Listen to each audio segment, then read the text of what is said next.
KFC serves over 12 million customers every single day across more than 150 countries. Every piece of chicken they serve follows a supply chain and preparation process so precise and so tightly controlled that the crunch you get in Tokyo sounds identical to the one in Chicago, and almost nobody has ever seen the full journey from live bird to that iconic red bucket. This is exactly how it happens. It starts on a farm, and the chicken that becomes KFC is not a generic product. KFC sources its chicken exclusively from approved suppliers operating under contract with Yum Brands, KFC's parent company. In the United States, major suppliers include Tyson Foods and other large integrated poultry producers who manage the entire production chain from hatchery through processing.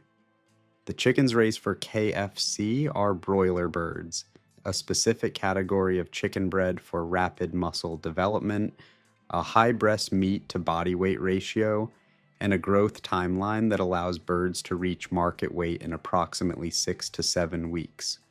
The breed is not a coincidence. Decades of selective breeding have produced birds that grow faster, convert feed to muscle more efficiently, and yield a higher proportion of the white and dark meat cuts that fast food chicken operations require. The farms raising these birds operate under strict protocols covering housing density, feed composition, water access, ventilation standards, and veterinary care, all of which are audited by the poultry integrator and ultimately traceable back to the finished product served at the restaurant level. The farms are owned or contracted by the poultry integrator, the large processing company that manages the supply chain end to end. The integrator typically owns the hatcheries, manufactures or sources the feed, contracts the grow-out farms, and operates the processing plant. This vertical integration model is standard in commercial broiler production because it gives the integrator control over every variable that affects the finished bird: weight, age at processing, health status, and feed content, which in turn allows the processor to guarantee a consistent raw material to customers like KFC, who have strict product specifications. When the birds reach market weight, typically between 5 and 7 pounds live weight depending on the cut mix the processor is running, a catching crew arrives at the farm during the night or early morning hours. When the birds are calmer and easier to handle, workers catch the birds manually, loading them into ventilated plastic transport modules that stack onto flatbed trucks. The nighttime catching schedule is not arbitrary. Lower temperatures reduce heat stress on the birds during loading and transport, and calmer birds sustain fewer bruises and wing injuries that would create quality defects visible in the finished cut. The loaded trucks drive to the processing plant, where the birds arrive and are held in a receiving area for a short resting period before entering the processing line. At the processing plant, the production line begins the transformation from live bird to finished chicken cut. The first stage of the processing line is stunning, an electrical or controlled atmosphere step that renders the birds unconscious before they reach the slaughter point. This is both an animal welfare practice and a production quality measure, because a bird that is not properly stunned can sustain muscle damage from struggling that shows up as defects in the finished meat. From stunning, the birds move along the processing line through slaughter, where bleeding is initiated, and then into the scalding tank, a large vat of hot water maintained at a precise temperature that loosens the feather follicles to allow mechanical picking. The scalding temperature is calibrated carefully. Too hot and the skin surface is damaged, producing a condition called scald burn that appears as discoloration on the finished product. Too cool, and the feathers don't release properly, requiring additional picking passes that damage the skin.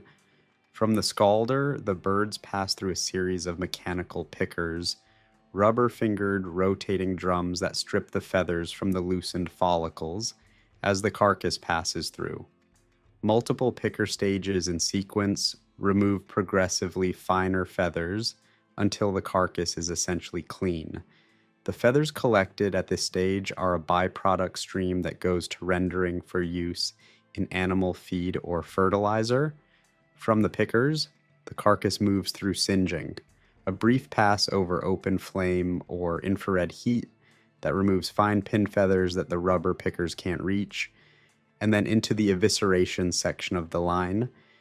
Evisceration is the stage where the internal organs are removed, and in a modern poultry processing plant, this happens on an automated line with mechanical assistance at most stages.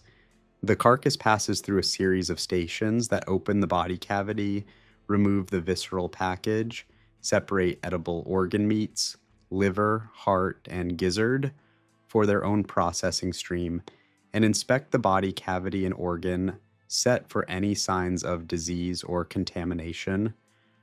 Government veterinary inspectors or company inspectors working under USDA oversight are stationed at the evisceration line to perform this inspection in real time on every bird. Carcasses that show signs of disease, contamination, or defects are condemned and removed from the food production stream. The inspection step is a regulatory requirement that cannot be bypassed regardless of line speed or production pressure. After inspection and viscera removal, the carcasses enter the inside-outside bird washer, a machine that thoroughly sprays and rinses both the internal cavity and the external surface of each carcass with clean water. From there, the birds move into the chilling system, which is one of the most important steps in the entire processing sequence for both food safety and meat quality reasons. The chilling system brings the internal temperature of each carcass from the warm processing environment, typically around 100 degrees Fahrenheit or higher coming off the evisceration line, down to 40 degrees Fahrenheit or below, the temperature required by USDA regulations for safe further handling of raw poultry. The speed of this temperature reduction matters for food safety because the range between 40 and 140 degrees Fahrenheit is where pathogen growth is fastest, and minimizing the time each carcass spends in that. Long cold water tanks where carcasses travel on a continuous conveyor through progressively colder water, or air chilling, where carcasses are hung in large refrigerated rooms with high volume forced air circulation. Some processors use a combination of both. The chilling system is sized to handle the full line speed of the plant, ensuring no carcass exits chilling above the temperature limit regardless of how fast the line is running. Chilled whole carcasses are now ready for cutting, and this is where the KFC-specific cut specifications come into play. The cut-up line divides each whole carcass into the individual pieces that KFC's menu requires: drumsticks, thighs, breast portions, and wings, the classic bone-in pieces that make up the restaurant's core product. In high-volume processing plants, cut-up is performed by a combination of automated cutting machines and manual workers. Automated cone systems hold each carcass in a standardized position, while a series of rotating blades make precise cuts at predetermined anatomical landmarks: the shoulder joint, the hip joint, the keel of the breastbone. Different cuts are made in sequence as the carcass moves through the cut-up line. The accuracy of these cuts matters for yield. A cut that misses the joint takes bone into the wrong piece, reducing the value of both cuts and creating irregular pieces that don't match the specification. Automated cutting systems are calibrated and monitored continuously, and manual workers at cut-up stations perform both cutting and quality checks on the pieces coming off the automated machines. The resulting pieces, drumsticks, thighs, full breast cuts, and wings, move on separate conveyor paths into weighing and grading systems that evaluate each piece for weight and visual quality. KFC has specific piece weight ranges for each cut type, because a piece that is too small doesn't meet consumer expectations, and a piece that is too large doesn't cook correctly in the time and temperature parameters of KFC's pressure fryers. Pieces that fall within the target weight range for their cut type are directed forward. Pieces outside the range are sorted to different product channels, Smaller pieces may go to boneless further processing, larger pieces to different distribution channels. The approved bone-in pieces that meet KFC's cut and weight specifications now enter the marination and preparation stage, and this is where KFC's proprietary process begins in earnest. All KFC original recipe chicken is marinated before breading. The marination step serves multiple purposes. It adds moisture and flavor to the raw chicken, improves the texture of the finished product, and creates surface conditions on the meat that promote adhesion of the coating. The marination solution is a blend of salt, phosphates, and flavoring ingredients dissolved in water, injected into the meat or applied by tumbling the pieces in a rotating drum with the marinade solution. Injection-based marination uses a series of fine needles that penetrate the surface of each piece and deliver the solution directly into the muscle tissue, ensuring rapid and even distribution of the marinade throughout the meat rather than just on the surface. Tumble marination in a rotating drum achieves a similar effect through a different mechanism.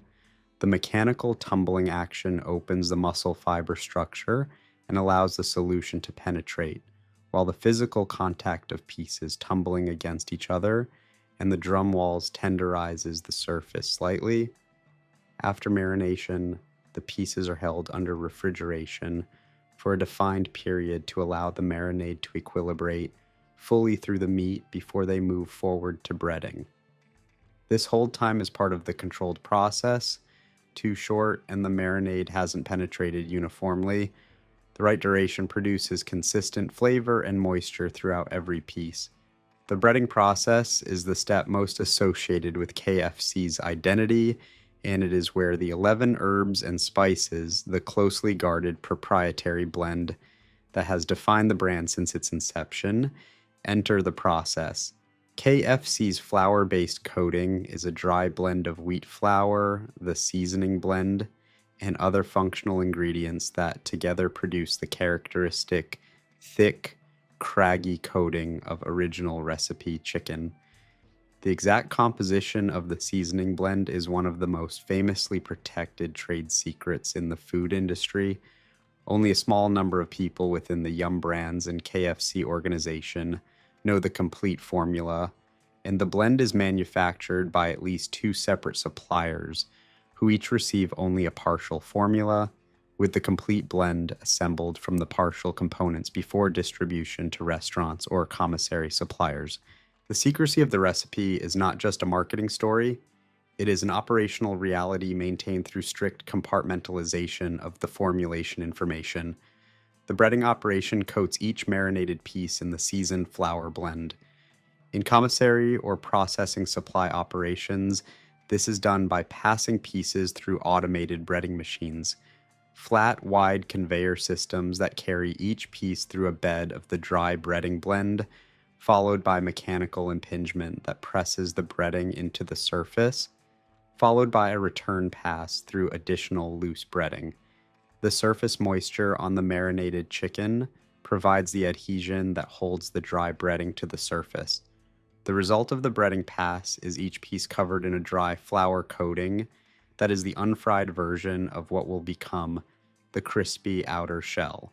Some commissary operations apply a liquid batter step between the marinade and the dry breading, a thin slurry of flour, water, and seasonings that creates an additional layer that increases coating thickness and adds to the texture of the finished fried product.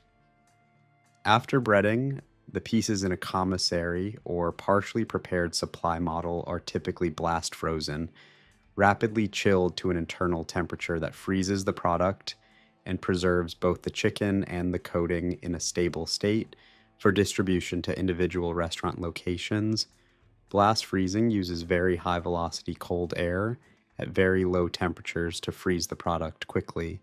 Fast freezing produces smaller ice crystals in the meat tissue, which causes less cellular damage and results in better texture in the final cooked product than slow freezing would. The blast frozen breaded pieces are packed into cases, palletized, and enter a frozen distribution network that carries them from the commissary to KFC restaurants. At the restaurant, the final and most visible stage of the process takes place, the pressure frying that produces the finished product. KFC uses pressure fryers, sealed frying vessels that cook under elevated pressure, rather than open fryers, and this is a fundamental technical differentiator that directly affects the product. Pressure frying was part of KFC's original preparation method from early in the brand's history, and it remains central to how the original recipe chicken is cooked. In a pressure fryer, the lid seals over the oil and the chicken, and the steam released from the moisture in the chicken builds pressure inside the sealed vessel. Cooking under elevated pressure raises the boiling point of water, which means the chicken cooks at a higher effective internal temperature than open frying would produce in the same oil temperature, and it cooks faster. The combination of higher pressure, higher effective cooking temperature, and the sealed environment that retains steam around the product produces several effects that distinguish pressure fried chicken from open fried chicken.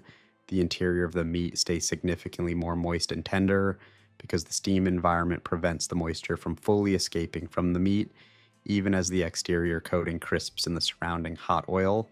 The cooking time is shorter than open frying, which reduces the total time the coating is in contact with hot oil and contributes to the specific texture of the finished crust.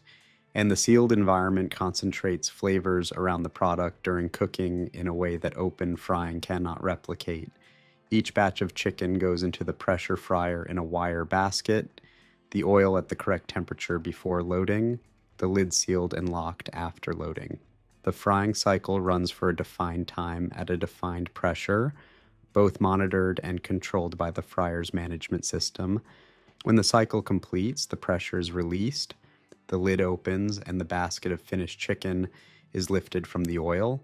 The chicken at this point is fully cooked, the coating golden brown and rigid, the surface covered in the irregular, craggy texture produced by the combination of the seasoned flour coating, the frying process, and the pressure environment. The finished pieces rest briefly on a rack to allow excess oil to drain before they move to the holding system, a temperature-controlled holding cabinet that keeps fried chicken at the correct serving temperature while protecting the coating crispness during the hold period. KFC operates strict hold time limits for fried chicken, maximum hold times after which unsold product is discarded rather than served, because both food safety and eating quality deteriorate as hold time extends. The coating softens as it sits, the internal temperature drifts, and the product moves progressively further from the quality standard that the process was designed to produce. When an order is placed, pieces are pulled from holding, placed into the lined bucket or box that the customer will receive, and the order is completed. From a live bird on a contract farm to a piece of fried chicken in a red bucket, the process has traveled through hatchery, grow out, catching, slaughter, scalding, picking, evisceration, chilling, cut up, marination, breading, freezing, distribution, and pressure, frying. Each stage governed by specifications, time controls, temperature controls, and quality checks designed to produce the same result at every restaurant in every country every time the fryer lid opens. 12 million customers a day, one tightly controlled process behind every single order. If this is the kind of behind-the-scenes content you come here for, a like takes 1 second and makes a genuine difference. Subscribe for more supply chain and production documentaries, and drop a comment telling us which restaurant or food brand you want to see traced from source to plate next. The process is always more interesting than the packaging suggests.